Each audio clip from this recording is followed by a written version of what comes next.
All right, welcome back. We are MDEV1004, Mobile APIs and Frameworks, in the summer 2024 semester at Georgian. And it's week 6, part 2 of our broadcasting recording. In the last part, what we did was we set up and configured JWT, and we did it in two places. We did it in the app.ts file, is where we actually set up JWT support. So we did here. And then we also did it inside of, we created a util function, which is generate token. So this is all the support we need to get started with JWT inside of our auth controller, which is where we're going to do some of the work. So let's take a look at this, a little bit and think about how this is going to change. So here we have a process login.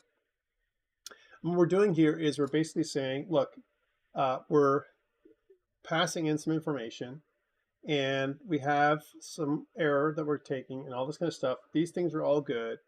And when we get to here, when we're actually requesting the login, the actual login itself. And by the way, we're going to fix this problem that we're getting right now in a second. When we request a login, right, we're basically saying, look, if there's an error, respond with an error. And we're going to also now, before we get to this piece, we're going to create, let's see how we're going to do this. We're going to create the auth token. So here's our auth token, which we're going to use user.generateToken, right? And actually, we can actually just call it generate token. Instead of user generate token, generate token comes from our model that we're going to get, because right now at the top we have our user model, and what we also have is our util, right? So a couple things we can do down here in generate token. If I click on here and it says quick fix says add import from util. This is pretty good. And what this will do is it'll actually do the import automatically for us. Generate token from the util file, which is here. This is where we got it from. And what we want to do here, as we've generated this token, is now our response is going to be a little different. Let me just go back here to the process login. So again, we're in the process login, not the register. We've already registered a user. We did that last week. We're going to process our login, and we're going to do this piece right here. And again, generate token is what we want to do. And that token is going to come from by passing in user information. So we're going to kind of pass in the user. So the user document is what's coming in here. There's the user. We're passing it into the generate token. And if we remember, if I go back to our generate token, it requires a user. It's going to take that user and decouple or kind of grab the ID, the display name, the username, and email address from the user information from the server. It's going to create that and kind of put it in here. And that's going to create the payload. Okay, that's part of it. So that's one thing. So now we've got a token and we need to use it. And the way this works is the token needs to be returned back here. So far we have success true and a message, user logged in successfully. And what we want to do is we want to return the user, but I also want to return an extra piece of data, which is the token. Now this is new and this can mess us up. And I want you guys to think about this, what we've been returning so far, right? We've been returning success, message, data, success, message, data, success, message, data. And now finally, success, message, data, and we also want to return the token, right? And the token is going to be the thing that we want, right? And this extra piece of information, a lot of times when we're logging in, requires us to create a service that's on our front end, whether it's a mobile device or whether it's a web application that has this extra piece of information. So it kind of harkens back to, do we always want to send null? Do we always want to send null, right? So do we always want to send some kind of token to create a consistent delivery of our object that we're sending to the front end. So the front end can have almost like a service that we get back from a message that we're going to get back from the server every single time. It's going to have, instead of 3 pieces, 4 pieces, the token. And the token always is going to be null, null, null, null until we get to this part, right? And what this does, it creates that consistency. So let's put that in. I'm going to say like token null. And token null, and the reason why I'm doing that, right? Token for Morgan, I don't need that. The reason why I need that is because I want to be able to kind of send off the same object, package the same message from the back end to the front end. Otherwise, that's going to be weird. I'm going to have something that sometimes I get this, but sometimes I get something else. I don't want that. I want consistency, because then the programming on the front end, as you'll see in the second half of semester, could be pretty damn challenging, right? That's not good. So again, it's this. It's this here, right? Where we want to put a comma in there. How about that?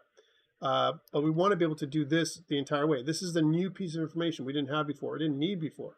Okay, cool. So that's that part. We also want to put it in other places. We have a lot of places like that. So we have a place to put it here. So this is like in the auth,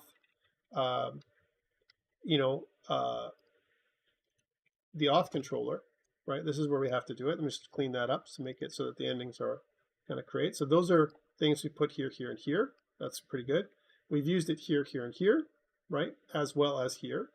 And then at the end, to fix our problem, and this is real, if we somehow come to this point, we just want to use a return, which will clean up this issue, which is the error that we got before. And if I go back now to our TSC, you can see that we found errors, but this is nothing to do with us. This is to do with types. Like type errors, like I told you before, I don't want to deal with type errors. It's nothing to do with me. This is to do with the type definition that's coming from Mongoose, Passport Local Mongoose, which we don't care about, right? That is just a type error. That's not, remember, it's a developer dependency, not a project dependency. It's not going to kill us. I understand what it is, but I don't want to see weird errors like this one where we're authenticated. All right, so that's cool. I like that. That's the process login function. And now that's done, let's put that up on GitHub. So we're going to go back to here, and we're going to say git add dot, git commit -m. We'll say add updated login for auth controller to include JWT. Okay, git push. First thing. Next, we need to add that extra token, this part right here, everywhere, so that we have a consistent message that's coming back from the server. We have our movie controller as well.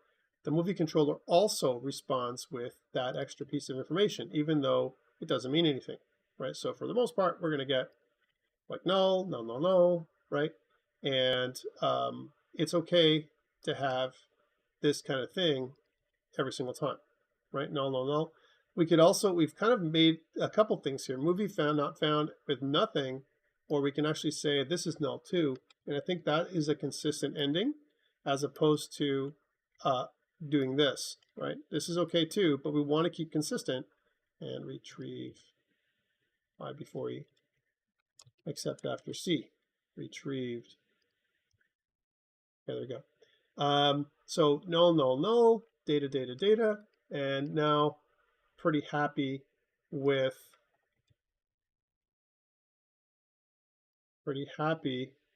this ending. Okay, again, hopefully you guys understand what I'm doing. I'm adding these things in not because I necessarily need to, but I should. Because now I got 4 pieces of information in my object. My JSON object stays consistent, right? So I got a success object. This object I'm sending back is success message data token. Something else we may want to consider. That this object is something that we're defining here every single time. We could validate this by creating an interface. And we return an object. We create the object first, and then we return the object here configured every single time based on the interface, extra type checker. Okay. So again, same thing here. Make this null instead of one of these, right? And same thing here. So token null, same thing here. Oops. There we go. And same thing here. So we have consistent endings for all of our messages. That's what we're doing here. We just change. All I've done here is I've changed the movie controller to have that same thing. We'll put that up on GitHub. Git dot git commit minus m. And we're going to say updated JSON messaging for consistency. Git push. As we're developing our Express API, and you're doing this a lot of times, what we want to do is do this consistent stuff. Again, pre-thinking what it's going to be like to use this on the front end, right? Because we're going to make some kind of service that we're going to use to consume the back end. I have the back end, I'm sending data, I'm presenting it, I want to receive that data, I want to consume it on the front end, and I can't do that right now. We're not doing front end stuff. We're doing to do that in the second half of the semester. We want a consistent message. All right, so that's pretty good. Anywhere else that we used it, index, we don't have anything that's going on there. That's just some utility functions that have nothing to do with anything. Models, we have our movie model, right? And we have our user model. Yay, those are the two things we have. Again, we don't really need anything there, so nothing has to be changed. So we can kind of close that off. The movie itself, that's the movie. I'm going to come back to this in a second because we're going to try to secure this part. And then our models, we've kind of got that done. Our server, that we kind of did that just for changing. I'm just going to close off the stuff we don't need right now. We're going to come back to some of this package.json we don't need, .env we don't need. We do need our auth.ts because we're going to continue working by adding more things in the auth.ts, right? So let's think about this now. Okay, let's think about this now. So previously, what we did with our auth.ts, here it is when we register, we authenticate. So this is what we did, right? Now, this is challenging. Registration and authentication, you know, as an example, shouldn't happen together. And let me explain why, especially now with our thing. If we were going to make a web app, this is perfectly okay, right? But if we're not doing a web app, you know, as an example, then what we want to consider is that we don't want to, we just want to send something in that basically says, hey, user registered successfully, and that's it, okay? Something like that. Because user registration happens here, we have a couple of errors that go on, and if everything goes well, we want to send a message back that is, you know, we haven't done that. We've kind of returned, hey, user logged in successfully. We never send anything back that says user, you know, kind of registered successfully. We want to do that too. So let's get rid of this. We're not going to authenticate anymore. So no more authentication. Instead, what we want to do is something that looks like this, where the user registers successfully with a token that's null and data that's now we can say the new user, we can put that new user in there for now. New user is going to be the person that's registered. This is just for housekeeping. If we're going to return this later on, we maybe don't want to send everything here. Maybe this is the user ID, the username that registered, or something like that. For now, we're going to send the entire user because maybe we need to debug it from a front end perspective. The second half of semester, we're going to clean some of this stuff up because we don't need it all, like something crazy like this. Okay, so that is how we've changed the registration process. We don't automatically log in anymore. Okay, and let's put that up on GitHub. So again, git add dot git commit minus m. We'll say updated registration, user registration.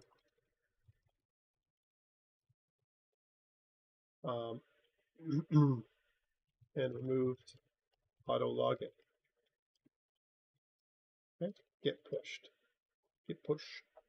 That's that part. What about our log out process, our process logout? What about that? How does that work? And so this is where we got to consider, you know, how our logout works. Login, we know how that works. Register, we know how that works. Logout, we can do this. But I want you to consider that there's probably no changes to be made here. And for a couple reasons, right?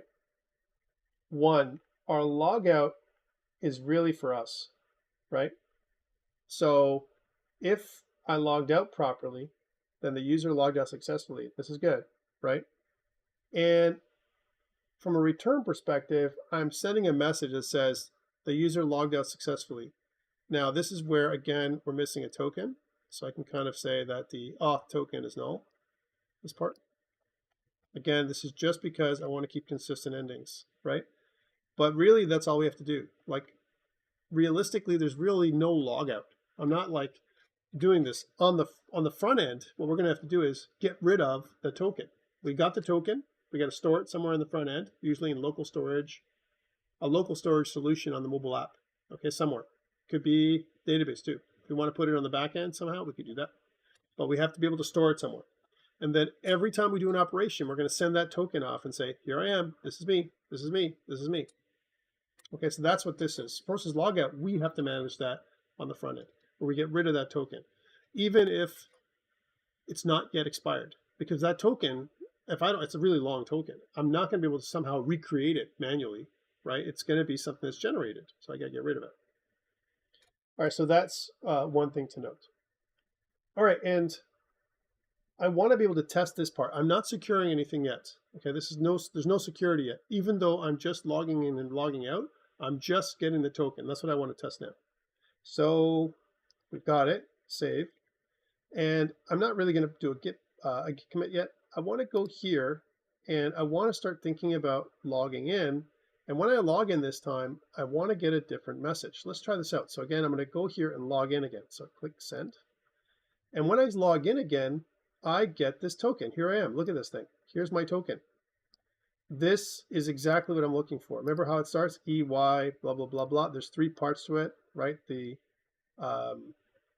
again, some information, the payload, as well as the signature. There's the signature right here, right? And all of these different piece parts talk about the user, and this is the data that I'm getting, which is the user data, right up to here. Okay, so this is the user information. I mean, I'm already giving all this anyway, but this is the token that I need, right? Realistically, we wouldn't do all this, right? Realistically, all would give us something like admin, logged in, right? So we're going to send back user admin logged in successfully. That could be the message. And the data might be username. You know, that's kind of what we would do. All right, and we're going to fix that. But notice that this is the token. Awesome. Okay, cool. So now that we have this piece, we've tested out that the token can be actually generated. Wonderful. Now, how do I use it from, you know, a routing perspective? That's the next piece, all right?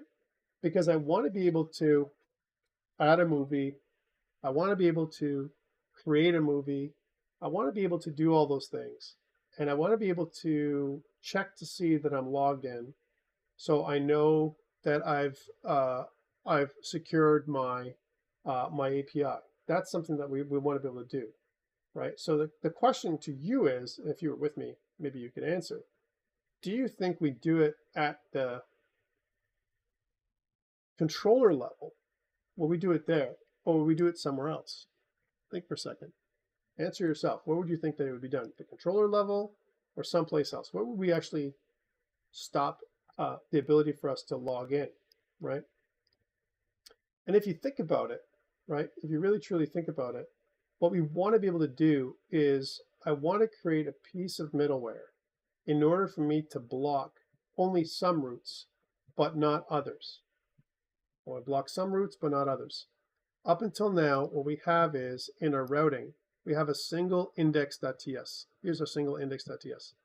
What I want to do today is I want to split this off, and I want to create, this is our top level you know, authentication routes. These are endpoints. And these are our movie routes. This is what we did last week. We kind of did these full CRUD and or 2 weeks ago. And I want to talk about the top level routes that you know, that need authentication, and the top level routes that do not need authentication. Okay. Here's something else. We have these get movie list, find ID, add, update, and delete. This is nice, but it'd be nice if we say in our media, we have many things we can do. We have a media kind of API. Maybe movie is one thing we can add. Maybe book is something else we're going to add. It'd be nice if we can preface this or prefix, have a prefix to this that is movie. So if I do get list of movies, maybe it's going to be slash, list. That'll be the way to get the movie list, right? Slash movie slash find slash movie slash add slash movie slash update slash movie slash delete, which means I want to split this off into its own movie route. So I'm going to get new file. We're going to call this movie.ts. There's our movie.ts. And I want to split off these routes from my index. So for now, I'm just going to copy everything to make it easy, right? And kind of go back into our movie and populate all that stuff in there again. There it is, right? Now, we don't need login stuff in the movie controller, right? Does the authentication piece, necessarily, we don't need all this stuff. We don't need all this stuff. And we're going to talk about this because this is where we're going to start doing security. So I don't need this, so no more of this.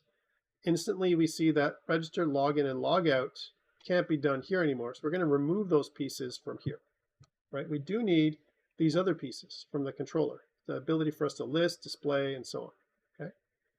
This is good. And before we secure anything, I just want to split off my routes and test them so that we know everything is working, okay, with the new way we're going to do stuff. Index, back to index. Now that we've removed, we kind of move things over, I don't need this part anymore. So we're going to move all of this stuff out. So all of this is gone. Again, we're splitting off two different routes. It's actually easier to see now because we see that these are top level routes we can do. We can register, we can log in, we can log out, and they're all to do with our main routes. We might have other ones in here too. Maybe a contact form we want to access or something else or other things, okay? But notice that these are all grayed out because we don't need them here. I can get rid of this part. So this is gone. All right, so now we don't have those controllers. All we have is the auth controller here in the index. Awesome. What does this mean? Well, if I go back to my app configuration, what I want to do is just like I got up here for my routes. So I've got some things that I import. I import sessions and password local and a bunch of other stuff here, and user information. And then there's a route here that I have, index router from my route. And what I want to do is I want to also include in here the movie router. So I'm going to say, let's try this out. I'm going to say import movie router from routes/movie. There's the movie router, right? So first we import it. That's the first thing we do. We configured now the app.ts file, so we have that movie router in there. Next, we need to add that routing configuration down here. Before we did app.use API /login/register/logout. That's what we had here. But now, because we're saying maybe we're going to have other things, maybe we're going to have books, maybe we're going to have other media, right? Music or something else like that in the future. Right now we have movies. We want to do something like this. We want to say app.use, this is perfect, API/movie. So /movie is going to be the prefix to add to other things, okay? That's what this is going to do. We're also going to change the movie routing just a little bit because it'd be nice if we had a list here. So this would be something like list, okay? So this is like movie list, movie find, movie add, movie update, movie delete. Nice and easy, right? And it's not just descriptive, but intuitive. This is the thing that we want. So somehow it makes sense to you when you're thinking about your API. Okay. Save. Now let's test it. Okay, so now we're going to go back to here, and we know that API login is going to work, but let's see if I can do the same thing. So I'm going to say localhost 3000/API/movie/list. That is our new route. And if I did that and click send, then we should get our movie list. There it is. Okay. If I just did movie, though, like this, we're going to get please use API as your root prefix, blah, blah, blah. Okay. So what can we do to fix this, right? Yes, this is a nice idea, /list, right? But we want to kind of say it's not just /list, it's also /. Just say in case someone just forgets to put that in, they can get the basic thing going. So we're going to say that you can get it this way, or you can get it this way. Both ways are going to give you the same thing, like this. All right, so both things are going to give you the same movie list. This is the right way to do it. This is what we want. This is okay. All right. And so that we give it to them both ways. Okay. Now this is optional. It's up to you how strict you want to be with your users, people who use your API. And so train them that they need to make lists instead of slash. Okay. And this is like, you can say that this is a fallback, right? Just in case they don't put in lists, in case slash list is not used, right? Okay, so that's what this is. And then once we have that in place, if I refresh now and press send, you're going to see that we're going to get it here, API slash movie or slash movie slash list. It's going to be the same. Okay, that's okay. You can have both those routes. So that's kind of neat. Great, so let's put this up on GitHub. So we're going to say git add dot, git commit minus m, and we're going to say split index route into index and movie routes.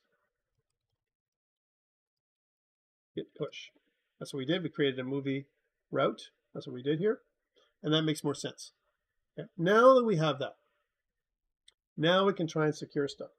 And this is where we think about how we're going to do it. We need Passport in order for it to do that. So we're going to go into our movie controller only, and we're going to import Passport. So import Passport from Passport. Now remember, we're using Passport JWT, so it knows about JWT. Okay. So now what do I want to secure? Remember, I can secure it in two ways. I can secure this entire route right now, or I can secure just one endpoint at a time. Here's the ones I want to secure. I want to secure add, that's the create. I want to secure update, and I want to secure delete. Those three things, I want to make it more difficult for me to do those three things. They have to be authenticated, right? Let's do that. So let's add it in. So the way it works is we have our request, response, and next object. That's this function right here, okay? And that's what's going to do what we want it to do. And instead of starting there, between the route information here and this anonymous function, we want to inject another function, which is passport authenticate. So we're going to say passport dot authenticates. And what we want to do with the authenticate is say how we're going to authenticate. We're going to say JWT is what we're going to authenticate with. We want to also say that we're going to configure it a little bit and say session is equal to false. Okay, and what this will do, plus a comma at the end, notice we're putting it in between the route and the access to the controller. This is access to the controller, which actually performs the movie add, right? This checks to see if we're authenticated with JWT. So we're expecting to get a token inside of our auth header. Remember, what this means is if I go back to my app.ts, we're going down in here and we're saying that we're going to extract the JWT from the auth header as a bearer token. Auth header as bearer token. We're going to get that. It says creates an extract function to retrieve a token from the authorization header as a bearer token. Bearer token means the user token. That's what that means, right?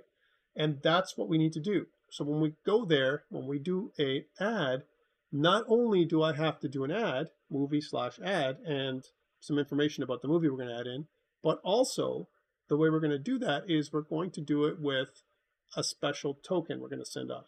Let's do that now. So let's test that function, and we're going to test it off, but first let's secure everything else. So I'm going to go back into movie routes, and we're going to do the same thing here. We're going to secure those three things. I'm going to test them now. Okay, we're going to do that one, which is an update, and this one, which is a delete. Those three ones. The other ones, fine, just be able to find any movie that's in the database. A list, those are things that anyone should be able to do if they want to access our media database, right? Movie, I want to find a movie, I want to list all the movies. Yes, you can do that here. But if I want to add a new movie, update a movie, or delete something, oh, now we're talking. Now you have to have special authentication. Okay. Save. Save. Okay, let's try it out. So we've added the pieces in. Let's try and add a movie without authentication. Let's try that in. So remember, we want to fail first to prove that we can't do it and get a proper message back, which is what we're hoping for is a 401, which is unauthorized. Okay, so again, first we test, can we get lists? Yes, lists are not stopping us. We can get the list. But now we want to add a new movie. So I want to add, right? And I want to do a, remember for adding is a post request that I have to do. So here is a post request, right? And I want to do localhost 3000 /API/add. Okay, that's what we're going to do. Sorry, /movie. I'll be okay. /add. So I want to add a movie. That's what I'm doing. And then I need to go to the body, and I'm going to go to my URL form encoded. And I have an example of movies that I've added. So here, notice by the way, if I go back to, here's my movie list. Right now I have just 2 movies I've added. I've added in Star Wars, and I've added in The Matrix. I want to add in a 3rd one. So I'm going to go back to my movies list, this one. And I want to add in Star Wars Episode 4, New Hope, right? Or maybe Back to the Future. Let's add this one in first. So this is what I want to add. Here's the stuff that I want to add in. Remember, we did this last time. And I want to go here to my, to here and just kind of paste, right? And which should give me everything I need. Let's just make sure that it's all good. So it kind of gives me genre, action, adventure, fantasy. George Lucas is the directors and writers. Mark Hamill, Harrison Ford, Carrie Fisher is the actors. 1977. And we look that we're, this is A New Hope, Star Wars A New Hope. The first one we added in was Star Wars Empire Strikes Back. And we can check to see that those are different because when we retrieved this one, we retrieved Star Wars Empire Strikes Back. We're going to get the new one, which is A New Hope. If we did things properly and it was the old way without JWT, then they should work. What we're hoping for is that this will fail. We want this to fail. Let's try this out. And we click send, and we should get an unauthorized. Yay, that's what I wanted. Unauthorized. Let's see what we got on the server. So on the server side, if I click here, and if I go to NodeMon, we're going to get that 401. That's exactly what we want, an unauthorized. That means that it's secure. We can't add. Because we've added in this route right here, where we put in this piece right here, this part right here, secures our site. Okay, so what do we need? I need that token, right? Let's add that token in now. Back to Postman. Here in the authorization tab, right? I'm going to go in here and notice that there are a few drop downs. So again, notice that there are a bunch of them. One of them is bearer token. This is neat. Bearer token. So this is changing the authorization header when I send the message as a post request to the server, right? So bearer token is where I have to copy that in. And where we get that from, now it's already loaded with something, it's probably wrong. So again, you can always delete it. So here's what I had before, way back. Who knows where I got that from? But the token is normally empty like this, okay? Then what you can do is you go into your login, you grab this bearer token, this part right here, this part, copy it. And if I go back to my add and put that in, now I have a proper bearer token that's going to expire in a week, right? Because we logged in, we have this thing. And if I have this and I click send, then and only then it will give me the ability for me to add in my movie. There it is. I've added it in. Success is true, right? Movie added. Data is this, right? And token is null. I'm not going to pass in my token here. I'm just saying that it's returning that everything is good. Token is just for us. We have the token. I'm not going to keep passing the token back and forth from the server back to the user. This is just to keep a consistent structure that we get back and forth. That's what we're doing, okay? And notice it broke it down nicely. It put directors and writers inside of an array, and this is an array, and this is an array. We're all good to go. Let's check to see if we actually got that movie installed or inserted, and I'm going to go here, and I'm just going to send that request again. So there it is, and there is my new movie, A New Hope. Let's add it in again, and let's modify it. right? So I'm going to come back to this. I'll keep the bearer token the way it is. I go back to the body. It's the exact same. Let's add it in a second time. Send. So another one got added in, right? If I go back to here, right, as an example, let's say I added in by accident. If I retrieve that, you're going to see now that I have 4 movies, and one of them is a duplicate. This one here is a duplicate of this one here. They're the exact same with a different ID. Here's 666, and then the ending is 749D, and this one is 666, and the ending is 74DC. All right, so it's a duplicate of the other one. Let's try and modify this one and then finally delete it. That'll be our challenge, right? So to update it, again, it would be like this. We're going to say localhost 3000 /API /movie /update, right? And we want to update with our movie ID, whatever the ID is. Now remember how this works. It's /update/ and then the ID of the movie we want to update, this one. So again, looking at the routes, here's update, here's ID.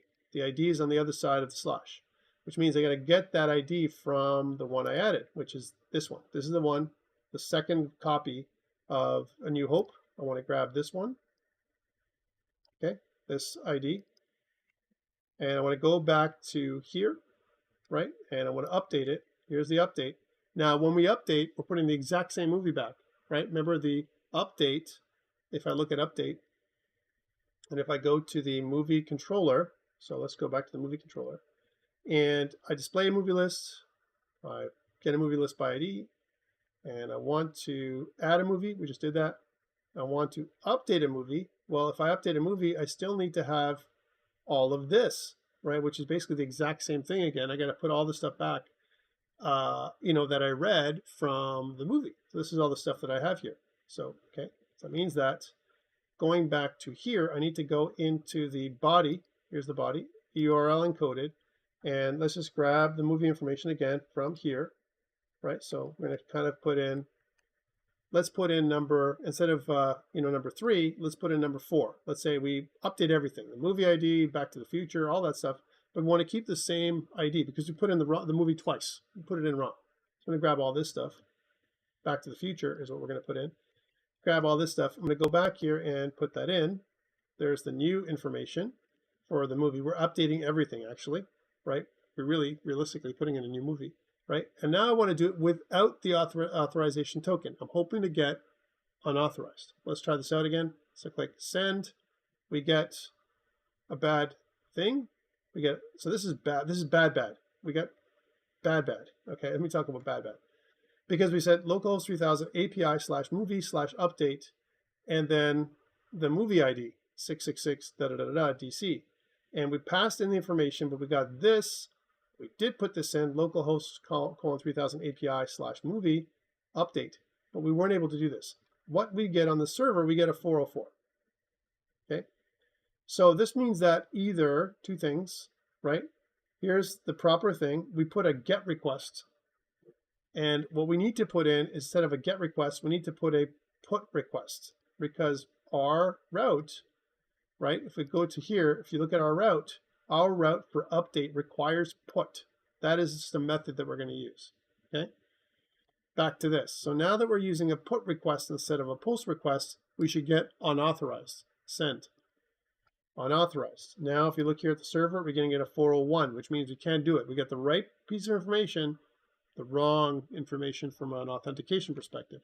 Let's go back to authorization and go to our bearer token. And notice that the bearer token already has our token in place, 0G, which is kind of what we had before. And if I click send this time, now we have true movie updated, and we added in all this stuff. Back to our retrieval again, and if I click send, we're going to have the same movie ID with a whole set of other options. Here, there it is. There's movie number 4. Last test. I want to delete a movie. Okay, I want to be able to delete my movie. How do I do that? Again, we'll do it 2 ways, right? We're going to do it with no authorization, and then we're going to do it with the authorization bearer token. Okay, so again, the host is localhost 3000 /API /delete, right? and then the movie ID. So the movie ID we're going to try and delete is that one. I'm going to go back to the list, and we're going to delete Back to the Future now. We realize we don't want to put that in somehow. So I'm going to copy this, and I'm going to go back to here, and I'm going to put that in here. There's my delete. Now, for a delete request, instead of a get request, we need to use a delete. So we're going to do that. We know that that's the case. There it is. That's the delete type request we're going to use. And if we do this like this, we should get unauthorized. Again, notice I'm trying to make it fail first before I make it succeed. That's proper testing. It's called red, green, refactor. Red means we're failing. Green, we passed. And refactor means let's make it so we can make it better. Red, green, refactor. That's kind of the way we do it with testing. And so if I click send, now we should get unauthorized. Well, this is wrong because this is set up wrong. So this is API/movie/delete. All right, let's put that in again. Send. Unauthorized. Good. This is good. Now let's put in the token. Back to authorization. We're going to select bearer token. The token's already there because we've used it already. And then when we do this and click send, then we're going to get true, movie deleted. This is my data, but I deleted this thing. And then if I go back to my read, here is Back to the Future. If I click send again, we don't have Back to the Future anymore. It has been deleted, okay, which is good. We proved out we can do all three operations and that are supposed to be secured, and we can do that no problem with this method. Cool. All right, so this is what we've done. We can see that we've done all these things here on the server, and now is a good time to put this up on GitHub. So we're going to say GitHub, git commit -m, and we'll say that tested secure routes, secure endpoints, and git push. So we did all that stuff. We are good to go on everything you need for in-class exercise 6, except for what if you have a situation in the future where you want to secure the entire list of routes. You want to kind of secure this entire thing, not just individual routes, everything inside the route. Like let's say, for example, I'm doing something else like user management, where I read the user and profiles and all that stuff. That's everything has to be secure there, not just one of them. You don't want to go through each route. What if there's like, I don't know, 50 routes that you want to secure in a file? You want to be able to do it quick. You want to be able to do it easy. Well, you still can do this, right? This part right here. But instead of us doing it here, could we not then do it inside of our app.ts? So app.ts, remember, we have our route right here, right? And our routes are app/movie. Could I not just put it here? I mean, it's kind of like what we did before, right? Except we're putting it here. So now everything is secured, even our reading of the movie, if we put it here. If we put it inside of our app.ts, we secure the entire route file. Let's see if that's true. Save. And if I go try it again, let's say even if I try and do a simple read, it should be unauthorized. Let's try this now. Okay. So send and unauthorized. See that? Everything now is unauthorized in that entire file. It makes it much easier for us to manage. If I'm kind of like securing a whole subdomain inside of a web application or a mobile application, right? We want to secure the whole subdomain. That means we're not allow any of these endpoints to run without proper authentication. Okay. Again, I could fix that by just going to authorization and pulling down the bearer token, and every one of those things would be secure. But at the end, or it would be okay. But this is the way we would secure an entire thing. And again, same thing as if I want to take away security. And sometimes what we want to do, guys, is when we're testing our front end mobile application or web application, we take away security temporarily, test all the functions so that they work properly, so they can do everything. We have a user interface and all that kind of stuff we're developing, and then we put security back, right? So that we can test it out. So we can always comment this out, as an example. So we can kind of make a copy of this just to show you that we can do both, right? So this is an example of if we wanted to secure the entire, kind of subdomain. So, and we can kind of take this out here, just making a copy, so you can see that this is going to be the case. And so we can say that secure the movie routes with authentication. I like that. And what we're going to do is we're going to say this is the way we would do that. Okay, so we're going to kind of comment that out. So if we wanted to secure the roots, this is how we would do it. And we'll say example, secure the movie roots with JW2 authentication. So the whole movie root, not just one root at a time, not just one endpoint. All the endpoints is what we would do. Okay. So if I save this now and I go back to this, because we've removed the security, I should be able to go in here and just press send, and then we're good to go again. Okay. Great. This is exactly what we wanted. I'm going to say git add dots, git commit -m, and we'll say demonstrated subdomain level security. Okay, git push. So I wanted to show you these things so that you know how to do different things for your API. When you're developing an API, you have full control over which parts you want to secure and which parts you want to leave that are reasonable for a user. Like for example, we don't want to secure login and registration. That should be something that anyone can do. You may say that some registrants have to have an invitation. You can send that. That's a JWT. Send a token to the user, invite them to register. And if they don't have the proper token, then they can't register. All right, like they don't get a proper email, then registration is closed. You can do that as well. Or you can give them some other kind of ID that kind of maps to a token. Mapping a token, an ID, like for example, 1, 2, 3, 4, 5, 6, 7, like a six character ID.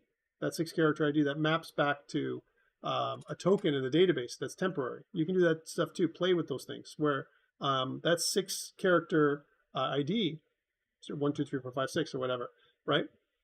When you put that in, it goes to the database, checks it, and says, is this ID valid? And then retrieves a token, the temporary token, from the database so that you never even show that token ever, right? Again, really great ways of doing these things, and not bad. It's all in the back end for the database. Okay, so this is the way we did this. This is great. We did all this kind of stuff. Now we have to push this to, the final part is pushing it to render and making sure that this works. So we're going to get out of this, right? And remember what we need to do again is I don't have this locally, so I'm going to kind of go here. And in my command, I'm also going to navigate to my desktop. And I want to grab that other route right now, the other GitHub repository. So here is, so we did it locally. This is all local stuff that we did. We were testing it locally. And now I want to test remotely, right? So I want to do this with render. I'm just going to press this so it'll give render a chance to power up again because it's probably silenced at this point. And I'm going to go to this and go to Georgian College. And you're going to see that here I have my API. This is the one that I want to download here locally, right? So I don't have to, but this will give me the ability for me to add to this commit. So I'm going to kind of go to grab this thing. And then I'm going to go to my command prompt. And I'm going to go here. And I'm going to go CD space, navigate here. This is, you don't have to do this because this is just me because I'm working from a different location this time around. So I want to grab this, Georgian thing and put it here. And then from there, I'm going to say git clone. And what I want to do is I'm going to grab that, that information, this one right here, right? And then put it in here and then clone that API. Wonderful. Right, so that clones the API. That's great. I don't need to do anything else. I just got all the commits. That's really what I wanted to do there, right? And I can kill this. I don't need the command prompt anymore. I do need to do some stuff on the operating system now. So under Georgian, I have my ICEs, and I want to make sure I want to close down my local host here, so there's nothing running. And I want to grab all the ICEs that I want. So this is ICE 6. I want to grab all of this. So I want to grab all of this, and including node modules for now. Actually, well, realistically, you don't need node modules. It's not going to go anywhere anyway. But I'm going to copy all this, and I'm going to go back to my API, this one, and I'm going to delete all this, right, and paste in the stuff I got from the other file, including node modules. Now, the only thing I recommend here is because package.json has 0.006 or whatever, you may want to put in API. I mean, but even if you didn't do that in the video, it's totally fine. What I want you guys to do for in-class exercise 6 is not just demonstrate stuff on the local host, but do the entire demonstration I just did on the server. Demonstrate that. Check to see if can you do an add and remove you know, an update on the server, on the render. Do that on the server. And what I want you to do is work with not just Postman locally, but Postman with the server, just like you did for in-class exercise 5. Okay. So if you don't do that, then what's going to end up happening is we're not going to be able to prove out the fact that it all works on the server the same way. We need to do that. I will do one of them with you, which is an add. I will add back to the feature, and then you do the rest. Okay. So now that I have this here, I can push this to the server, and I'm going to just bring up Visual Studio Code to do that. So I'm just going to grab the API, this one, and the API has the routes to the server. Remember, node module is not going to go there because of my gitignore file, right? The .env file is not going to go there because of my gitignore file. And I don't need to do anything else. I just need to go here and basically do another commit. So I'm going to say git add dot, git commit -m, and we'll say added JWT security. So that's going to be the commit that we made. That's our third commit for this one. And then we're going to do a git push. When I do a git push, what is it going to do? If everything went well, it's going to go to render.com. Here's render.com. And then if I go to my dashboard, we're going to see that it's deploying. Okay, just like we've seen before, right? And we can watch the deployment. So we can go here and watch deploy and see that it's working out pretty good. Let's see what's happening.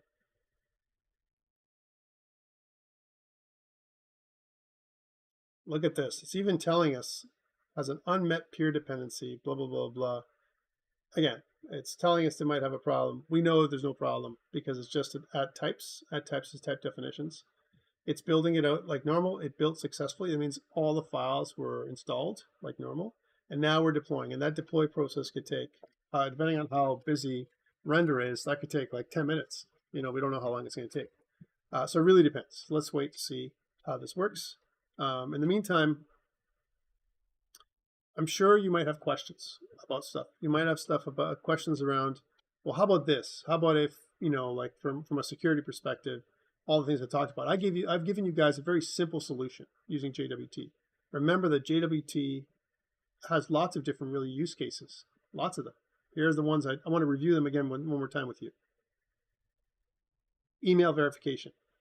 A user registers and they use an email address. That email address, you can set up another set of routes, right? And one of the things you can do is set up a token that you're going to send to the, there we go. You're going to send the token to their email, right? Within a button. When they press that button, that token is going to fire back a request to the server. It's going to have another route, post request, right? And that post request to the server is going to retrieve that token and say, that email has been verified. That means that the user model will have to change, and you can add in there a is verified you know, property to the user model. If the user is verified, if and only if, then they can log in. Otherwise, they cannot, even if they have the proper credentials, right? And this will prevent people like you know, bots, like random bots and stuff from logging in and registering on your server. You don't want that. Okay, so now this is good.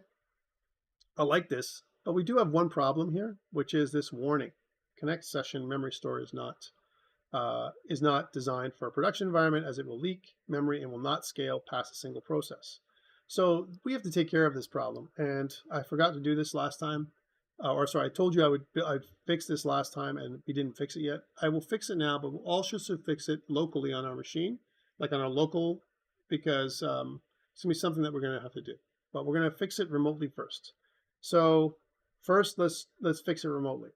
And the process to fix this isn't that crazy, right? Just going to access my notes just for a second here, just to make sure that I have everything proper. I don't want to give you the wrong information. And there is a simple fix to this. There is a simple fix to this. So what we want is another NPM module called memory store. Okay. And I'm just going to make sure that I'm not wrong here. package.json. Pretty sure it's called memory store. Yep. And it does not need a developer dependency. We're pretty good. Okay, so let's do that. So we want to fix this memory store issue. It's coming up on our server before we test. Let's do it now. So back into here. Now this is just for the API. If we test it first in the API, this is the other way around. We're going to take this and put it back on our local host too, so we have it for next time. So let's do that. Let's do that fix. So back to here. I'm going to go to here. I'm going to say something like yarn add memory store. That's what it's called, memory store, one word. And what this is going to do is going to add this to the package.json file. Here's our package.json file. And add in memory store. Once we have memory store, and by the way, if you want to know what that is, again, we can always go to npm.js.com. And if we put in something like memory store in here, memory store, then memory store is what we're using, right? Again, not a lot of downloads, 62,000 downloads every week, but not terribly bad. It talks about how we use this thing and how we implement it. It's right here, actually. It's very, very simple what we have to do, right? So it says prune expired entries every 24 hours. Pretty cool, all right? So that's what we want to do. And back to this, then inside of our config, inside of our app.ts. Now, in order for me to do it here, I need to run TypeScript again. So these are things that we didn't handle. So back in here, what I'm going to do is I'm going to say tsc -w, which is a watch mode. It's going to give us this pile of errors that we had before. There it is. I don't have to run nodemon right now because remember that all I'm trying to do is update this thing. And we'll test it live on the server. A little backwards, but it's totally fine. And then what we want to do is when we have our session right here, we create our session on the server, this is where we want to put in that configuration change so that we don't have a memory leak, okay, which is always a bad thing to have on anything. You don't want to have a memory leak. So just like we saw, I'm just confirming that, yes, okay. So what we can do is we can do a couple things here. So one is we can expire the cookie. So we can say that the cookie itself, we can have a max age, right? A max age on the cookie of something like 864.00000, okay? And this is a day in milliseconds. So basically, this more or less is going to give us 1 day from a cookie. The cookie itself will expire in a day. Worst case scenario, all right, for this particular session, all right? And you can make it much shorter again in a production environment. And then we want to say that the store is a new, and what we're going to say is a new memory store object. Now, in order for us to do the memory store object, we need to import it. So just like we've done in the past, we want to kind of prevent memory from leaking, and we want to do that, kind of up here. So we're going to say that so after passport and all that kind of stuff, and mongoose, then we're going to say we'll say prevent memory leaks with memory store. Okay, so we're going to say import memory store from memory store, which is going to do that. And then down in here, right, what we're going to do is we're going to add that in to the configuration. So we're going to say that, hey, I want to put in the store, and that's going to be a new memory store object, right? So that with a specific value. So I'm going to say new, and then memory store, and the value that we're going to put in is the checked period, which is about the same amount for 1 day. And again, 1 day in milliseconds, okay? I'll make sure that I'm not completely off base here.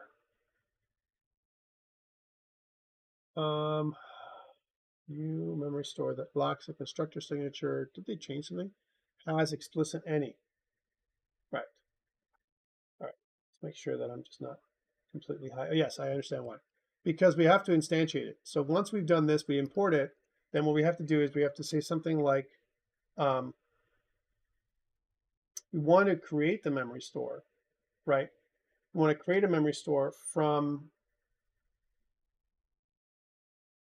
and we want to pass in,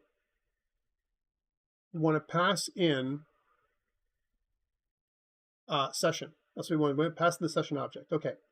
So it's slightly different configuration. We'll call this, instead of like when we import it, we'll call this create memory store. So we're changing what we said. Instead of making it memory store, we're going to call it create memory store.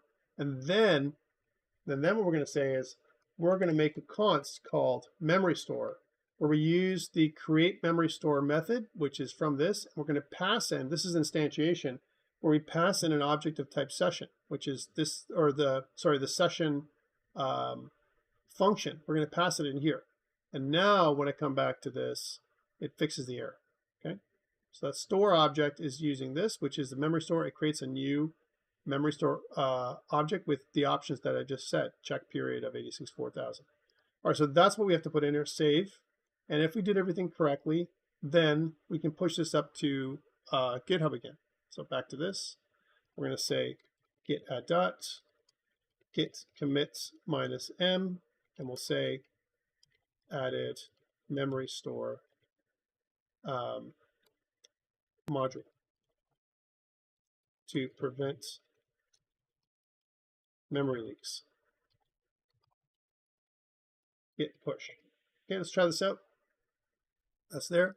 Now this we can test exactly online. I'm going to go back to our dashboard. We're going to see that there's another deployment, and then this is backwards. So normally we would test this locally and then we would deploy remotely, but now we're going to do it the other way around. So here is this. Let's take a look at the deploy, and we're going to see that it's downloading the cache. It's building everything again. It's giving me that same warning. It's fine. I'm okay with that. And then let's do the build.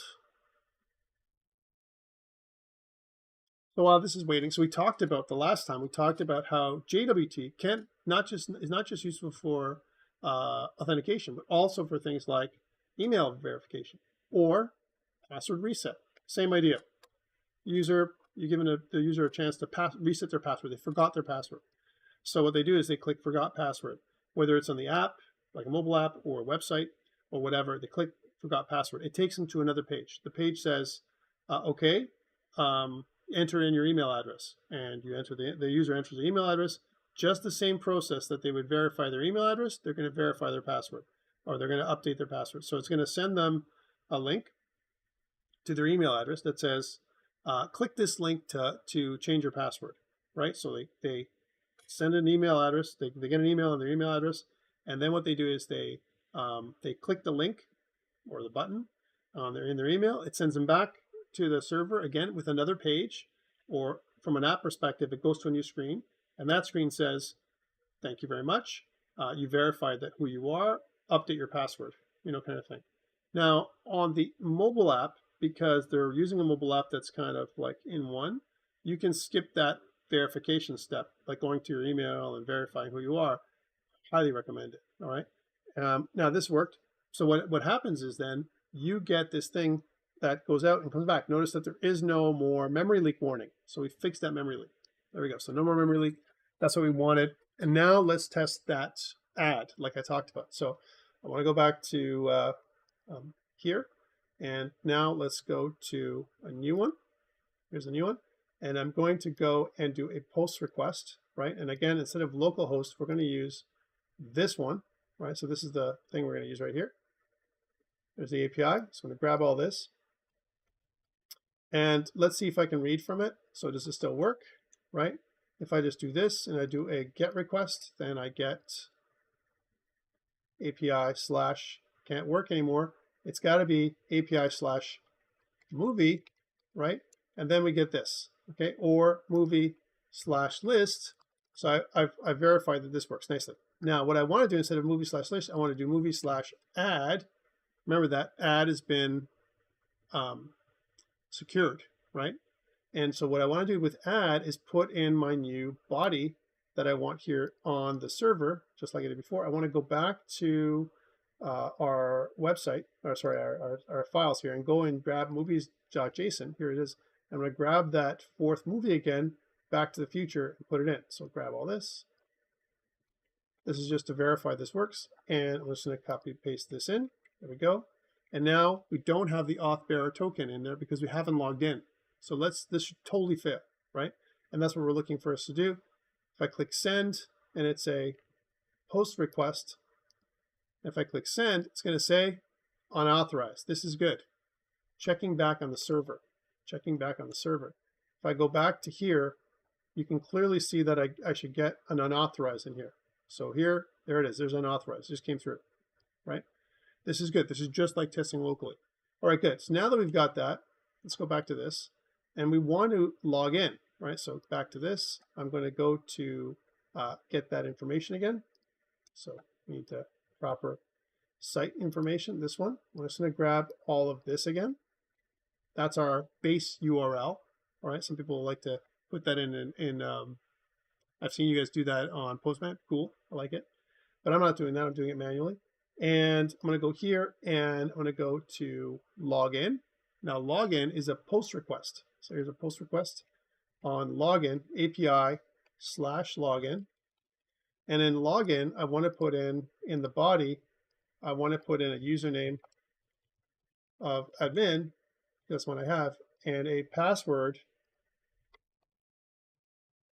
of 1, 2, 3, 4, 5, 6. 1, 2, 3, 4, 5, 6. There it is. I'm going to click send.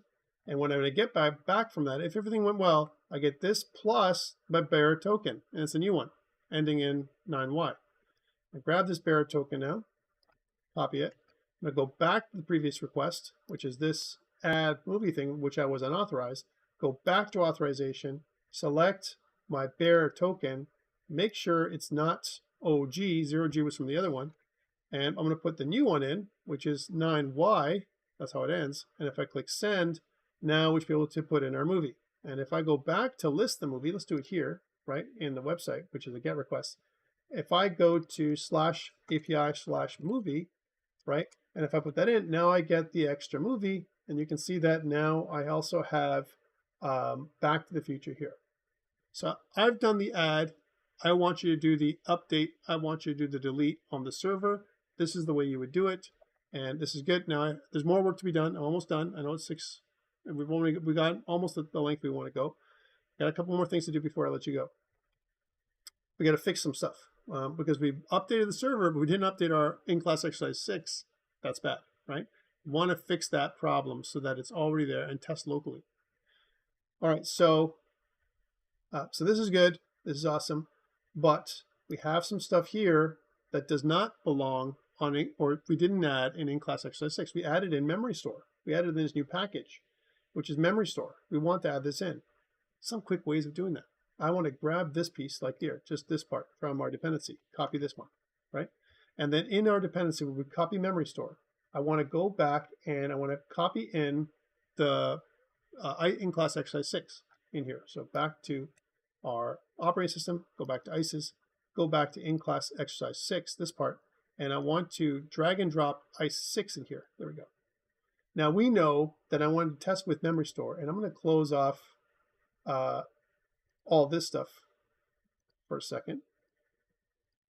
Okay, grab all the, all I want to do is update this app.ts in a second anyway.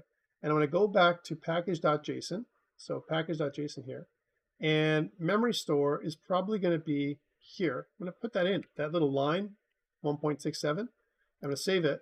And then I'm going to go here and I'm going to say yarn install. And yarn install will grab memory store. That's the last thing I didn't grab, right? And it will put it in. Okay, that's what yarn install will do. So anything that's missing, it will put in here, right? Okay, let's take a look at that and make sure. And if I go to node modules, and if I scroll down, you can see that a memory store has been put in. There's memory store. Cool, excellent.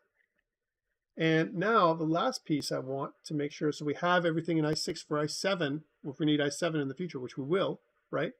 Which will be in the second half of the semester, right? Or maybe on your test, right? You never know. You might need it. So, well, what I want to do is, we don't need this anymore. I want to update this, but that's up on GitHub, right? That's up on GitHub. I have all that stuff already. So I go back to GitHub, and if I look at my API, if I refresh my API, then inside my server config app.ts, I have that information, this part. So I'm going to grab this stuff here, and instead of me reinventing the wheel, just to match, kind of match what I had, and kind of go up here. And again, you can look for this. You can look at this as a guide. It's right under Passport Local. So under Passport Local, that configuration right here, this is where I put that stuff in. There we go. There's our session. And then I updated my session object, this right here, to include that back to GitHub and grab that session info. In fact, I'm just going to grab the entire thing to make it easy. Go back to session info and just paste it back in, because I know this is the exact same thing. So there it is, save. Now we need to transpile because we need to test this. So I'm going to go back to this.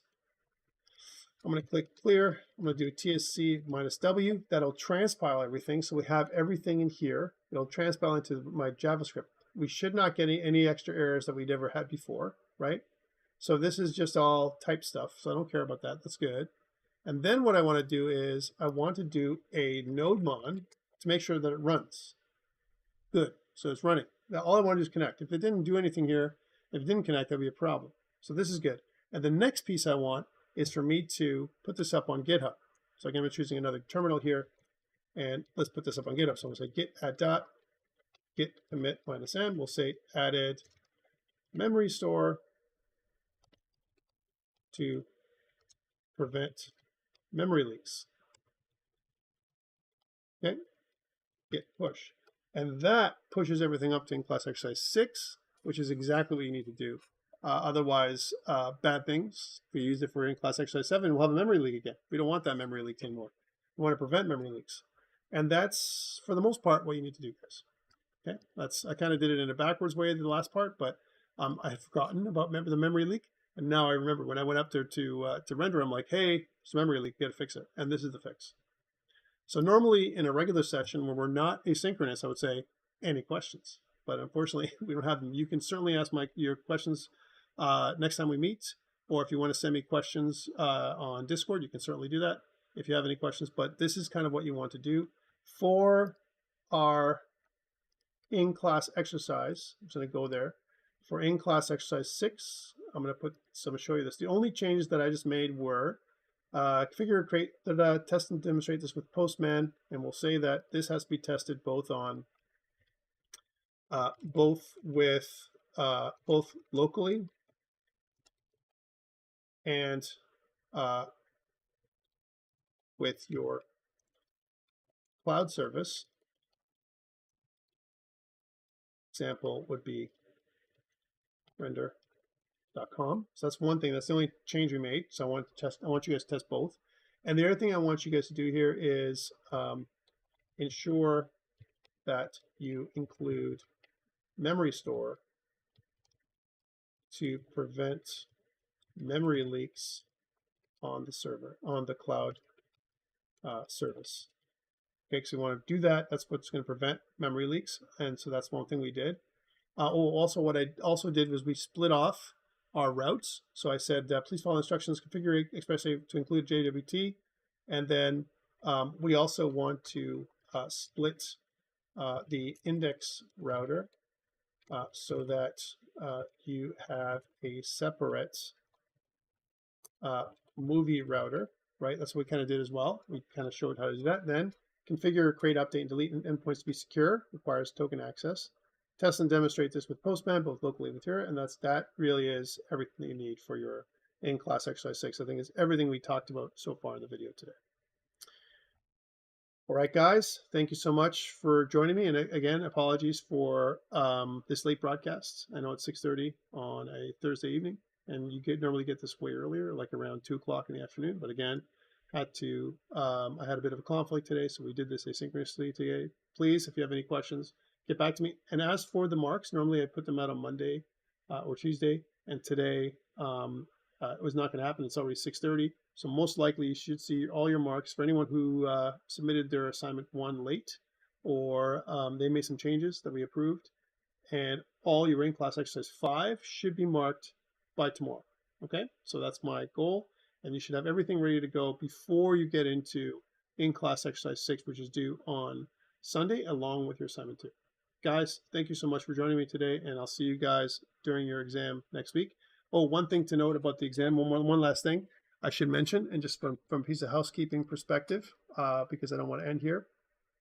For next week, we have a session together on Thursday. Even though there's no lecture, it says no lecture, I will still appear on Thursday from 11 to 2 to handle any questions you might have related to the exam.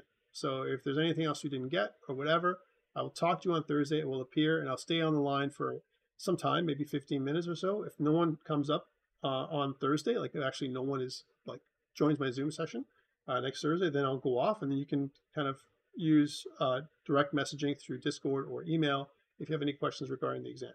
Otherwise, my friends, take care, good luck, and I know there's a lot of work coming up for you for the weekend. Thank you for being flexible, and I'll see you guys next week. All right, take care. I'll stop recording now.